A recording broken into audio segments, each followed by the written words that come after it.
Now, what do? We go to the in the same county clerk's department. Okay, we go to take a look at the deed. We go to the deed department. Okay, we look it up. We see, yeah, Mrs. XYZ. Now she's supposedly the last recorded deed on this property, so she comes across as being the owner. I take it upon myself. I pick up the phone. I call the missus and I tell her my name is Anthony Ramon with Remax Executive Realty. At the time, we were Holly Realty, so I told her, I said, I'm giving you a call because, I don't appreciate that someone in your line of business, just like me, takes the opportunity to steal not only money from this client, okay, that I now have, that I'm consulting basically and helping with the situation, because she was making, that missus was making money off that rent. Okay, she claimed that she was only going to collect what was due for the mortgage, but no, she was also she was collecting $850.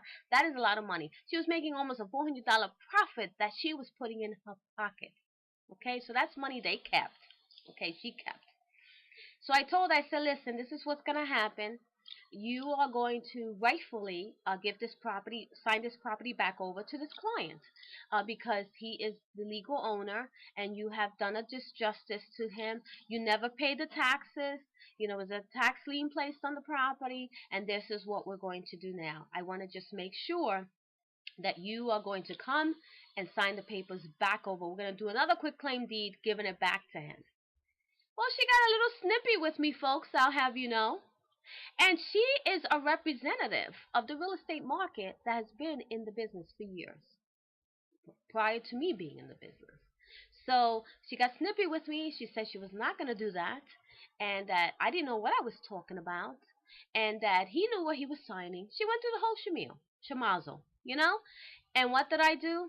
I said, okay, the buck stops here. We are going to go get a lawyer. So I said to my client, listen, let's go get a lawyer because this has gotten a little testing, and to be on for me to stay professionally, because I'll have you know I am from Brooklyn, and the Brooklyn in me could come out once in a while. So I said, ha ha, let me take it easy, let me take a breather. You know what I'm saying? Because I could just grab her by the throat. But I said I'm not gonna do that. I'm gonna be professional about this. We're gonna go ahead and we're gonna get a lawyer. And what did my client say to me? Of course, he didn't have money for the lawyer. Of course, nobody has money for lawyers these days. And even back then, he didn't have the money. I said, listen, let's get you an affordable lawyer who could help us with this case and won't charge you too much. So I started making phone calls to some of my colleagues in the business who are lawyers. And I got one lawyer. He says, yes, this is a disjustice. Bring him down. We'll take care of it. So we got the lawyer involved. The lawyers or that lawyer ended up calling the missus and telling her, listen, rightfully, if you don't want this to go a little bit further, like going into court, you could possibly lose your license, things of that nature, because you did not do things accordingly, and ethics is very important in the real estate business. As a real estate agent, it is my duty and my obligation to always be in the proper ethical code, you know, proper ethics. It's very, very important in this business. So she had violated all those ethics in my book, okay, my understanding, and the lawyer knew that. So the lawyer told her, you need to come forward and you need to do this rightfully. And you know what, folks, to top it off, it wasn't just her name that was on it, it was her and her husband's name on it. Could you imagine? Boy, perks. I'm telling you, these people just take advantage. So now she realizes that this missus realized, oh my gosh, like this is getting really like, I could lose my license. I could have, my business jeopardized. So let me do it. So we all met at the lawyer's office. A quick claim deed was signed. The missus was looking at me like if looks could kill, I would have died instantly. But I knew that I was there doing a righteous thing for my client who was at no fault. He just really thought he was getting a good investment deal, and he was really just being scammed and taken advantage of. And especially because he didn't speak English. Okay? So we sign over the papers, we do a quick claim deed. Um, The lawyer is very helpful with my client and with giving me the information that I need to continue.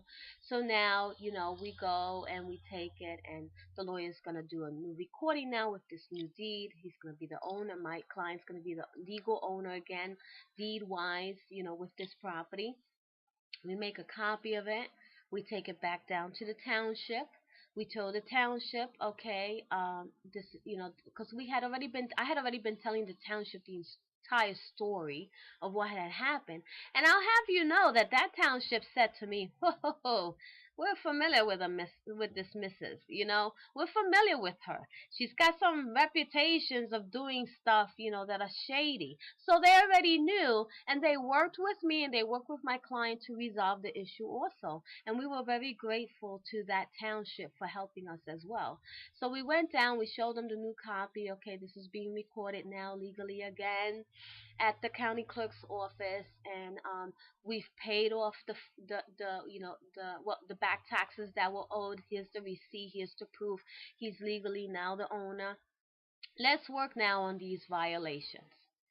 So they said, well, if he wants to continue to have a tenant, this is what has to happen. So my client at the time decided, you know what, I'm not going to take on a new tenant. I just really want to sell the house. And fortunate for him, folks, at that time, the township where he lives at, where this house was actually situated at. They were actually buying properties because they were going through a redevelopment process right now, buying some homes that currently assist from current homeowners there, and they're going to be doing an entire new redevelopment with new houses and townhouses. And they're giving homeowners the opportunity, or even investors, because technically he wasn't living there, he's an investor. Anybody who owns a property that's an investor, they're giving them the opportunity that they'll sell the house, they'll buy it from them, the house, give them a good market value based on the area, and then, that person could just move on. So my client said to me, you know what, since this is currently happening with the township, I'm going to take advantage of it. I'm just going to sell them the property. So I said, okay, that's the best thing that's going to work for you as a client. Hey, that's fine. So what do we do? Unfortunately, he still had to pay those violations that were there with the town because of the other missus and her husband not doing what they were supposed to do. But he paid it. He paid the $300 off, so he was fine. Now the township understood exactly what had happened with that property. They had the whole story. As a real estate agent and as an advocate for this client, I made it my business to make sure that his name would be cleared, because the perception and the assumption at the time was that he was a horrible person, horrible homeowner. He was taking these people for granted, and he was totally out of the loop of the whole thing. He had no clue of what was going on. So we had to just make sure that his name was cleared. I had to make sure his name was cleared, just and letting the township know as well that he was a good guy and he just got scammed and he was taken advantage of. So once they knew that entire story, then they knew. And I'm going to tell you when we come back from this commercial what the punchline is. Oh my gosh, what the great part of this was. Because, like I said, I'm a big advocate when it comes to getting justice for my clients and my customers. And I'm going to tell you what happened to this missus when we come back from this commercial. We're back at the NJ Real Estate Show, and this is the punchline to what happened with this entire story. And I'm so excited. And I know that I'm hoping that you're saying to yourself, wow, you know what? This could be happening to me. This could be happening to someone I know, or I may have heard a similar story like this. Because, folks, it is happening out there. People are scamming people all the time.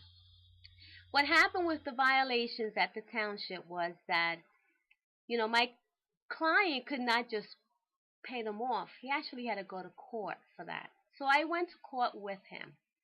I actually went to court with him to kind of like be a small testimony to everything that I had helped him with and everything that had happened, so he wouldn't get more additional fines and violations on top of those, and that the judge would understand, because sometimes when you get violations in a township, you just don't pay them off. You got to literally, you have to basically physically go to court. So that's what he had to do. So we went to court. Now, because the township was working with us in all of this, They also decided, well, you know what? That realtor, Anthony Roman, she really brought light to this guy's situation because we were under the assumption he was the one that was doing all these things, and it really wasn't him. It was this Mrs. Woman. So, you know what? We want to hold her liable also. So they ended up knowing who she was, where she worked, actually finding out where she lived too. They sent her a subpoena in the mail telling her that she had to come to court because she violated the situation with not only because the townships have to go based on what they see in paper. So if this paper says you're the legal owner, that's what they go by, and that's what it said at the time.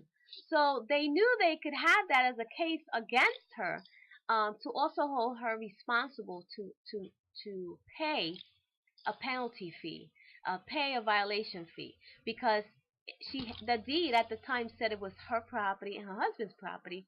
So technically, since she was renting to that tenant, they're gonna hold her responsible. So we go to court. Okay, we go to court, and she has to be subpoenaed to court as well. I go there. Now, I had never met this tenant. Okay, I go there with my client. I had, never physically seen this Mrs. I had only, heard of her, so this is why I'm talking about call. I only saw her the time when we finally did the deed, but prior to that, I had never seen her. And I just want to just let you know what happened. So, saw her from a distance, when we did the deed thing, and I said, well, if looks could kill, I would have been dead. So I really didn't really focus on her. It was in court when I really focused on her a lot more. So we're in court, and it ends up happening that the story is now told in front of the judge of everything that had happened. And so the judge is saying to this Mrs., how dare you in your line of business take advantage of an individual that does not only doesn't speak English, but, you made him sign papers, false pretensing, saying they were management papers when they were like transferring over deed papers. Anyway, so the judge told her he was going to fine her a couple of $100 or so, and that he was holding her responsible to pay for the fee of not having the license and not having the CO, because technically at the time, according to the deed, she was the owner. Well, she rant and raged in the courthouse. I was there. I heard it, saw it. I was like, oh my gosh, what's going on here? She literally started yelling at the judge. The judge said, you need to calm down or I'm going to hold you in contempt, and if you don't stop, I'm going to apply more fees, more violations, another court fee. She just kept rambling and rambling, and he goes, if you don't stop again, I'm going to have you thrown out of the court. So finally, that missus calmed down. And again, she looked at me and my client like if looks could kill, she would have killed us instantly. But she knew she was in the wrong, and she knew she was busted. And I knew at that moment that justice had been served, and that my client's name was going to be cleared of the assumptions that were placed on him, and that he would be able to walk away from this knowing that everything had been resolved, and that the person who did it to him unjustly got caught. So of course they gave her a substantial amount of fines as well, which she had to pay personally. Of course he had to pay his fines too because of the whole confusion that took place.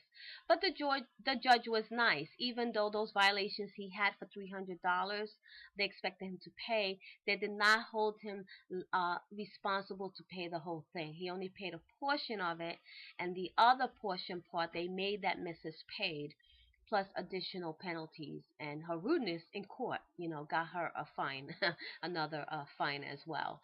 So we walked out of there. My client was happy. He was at ease. He